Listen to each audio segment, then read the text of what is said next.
What's up, everybody? Welcome back to racingdudes.com. Welcome back to another one of our horse capsules. Well, with this one, we're going to go with a very polarizing horse. There's no question about it. Sovereignty is who we're going to talk about here today. A horse that, people have kind of lost their minds over when I said the Florida Derby wasn't the best race ever.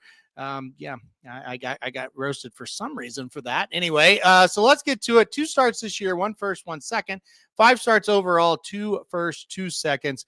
And then 1 race there off the board. We're going to talk about all of them right now. In that race that was off the board was still a really good effort. Saratoga is where this horse debuted on Travers Day, and it was a really good debut. It was a sprint race. He finished 4th. This horse is certainly not a sprinter, so I didn't worry about that much at all. The second race at Belmont, the Big A, another race around 1 turn, a second-place effort. Got beat by Prater that day. Just probably Prater was better suited for the mile. No big deal at all. Still was very high on this horse. So high on the horse that I singled him in the Street Sense Stakes as a maiden when he stretched out to 2 turns for the first time. And quite honestly, looking back at it now, I think the Street Sense Stakes was the best race of this horse's career. The good news is that was at Churchill Downs. So, and look, where are they racing the Derby? Churchill Downs. So that is good. That's good for Sovereignty.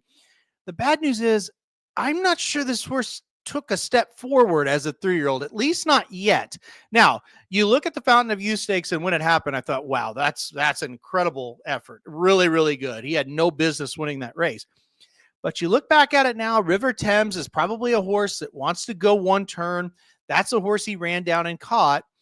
And River Thames, who qualified for the Derby, they're going to opt out of it to run in a different race because they don't think he can get 1.25 miles. So while I'm not going to sit here and devalue it, I do think Sovereignty ran a good race that day. It does kind of make you think, River Thames may have been stopping a little more than we previously thought. And I think we can say that because in the Florida Derby, Sovereignty was second and kind of making up ground really late second on Tapan Street. Now, Tapan Street's a good horse who's getting better, right? He's improving.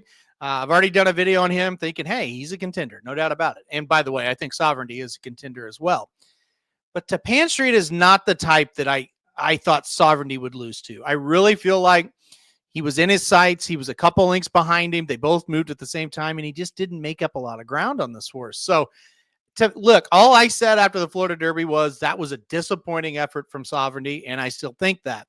Now, let's look at it from the Derby perspective, though. You've got a great trainer in Bill Mott. You've got a guy that gets them to pop in the biggest races in Bill Mott. 2 very good things on Sovereignty's side. 3rd start off the layoff, you think if he's going to have his best effort, it's right here. So good stuff there. There's no question the horse is going to close, right? There's no question he's going to come running. There's no question if the pace is hot, he becomes a primetime player in this Derby. I don't call him a plotter. I've heard people call him that. I don't agree with that. I think it's more of just he's a grinder more than just a really fast turn of foot. It's like he will catch you if he has enough time. He's going to make up the ground. He just doesn't make it up quite as fast as I thought he would, at least not in the Florida Derby. So that's going to be the key. The pace needs to come back to him. And as with any closer in the Derby, you got to get a little bit of a trip. But I have way too much respect for Bill Mott to throw this horse out. I had him outside the top 5 at one point. He's back inside the top 5 now. And depending on how the pace sets up, he's probably one of the horses that I'm going to use, in the top spot in the Kentucky Derby. So you look at the pedigree of this horse, an Into Mischief sired horse out of a Bernardini mare. So pretty solid pedigree to run 1.25 miles with Bernardini influence on the bottom half of Into Mischief, who's, maybe not the goat when it comes to siring 1.25 mile horses. But when you got a mare like that, I think you're going to be okay. And really, he hasn't ran like the Florida Derby. I don't think distance was a problem. I think distance was his friend. I also think that long stretch at Churchill Downs will be a friend to him as well. So, kind of went through the positives and negatives with this horse. This is a horse, guys, that it's so odd. Like sometimes, you give an opinion on a horse and it's like, I can't believe you hate this horse. It's like, I don't hate the horse. I was disappointed with one of his races. Sorry, I still am, but I'll say this final verdict on Sovereignty.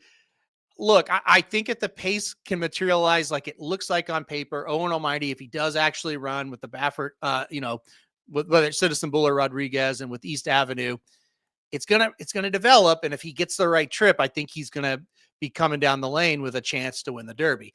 I think it's more likely he's an underneath type than a winner, but I will sit here and again say he's a horse I'll probably end up using because I've loved him ever since August 24th of last year when I saw him in the flesh at Saratoga on Travers Day when he debuted in that great race. So look, I like him, but I was disappointed in the Florida Derby and not quite as high on him after that one. All right, guys, that'll do it for this video. Hit that like button if you like it. Hit subscribe. You really like it. Want to get alert anytime we do videos like this.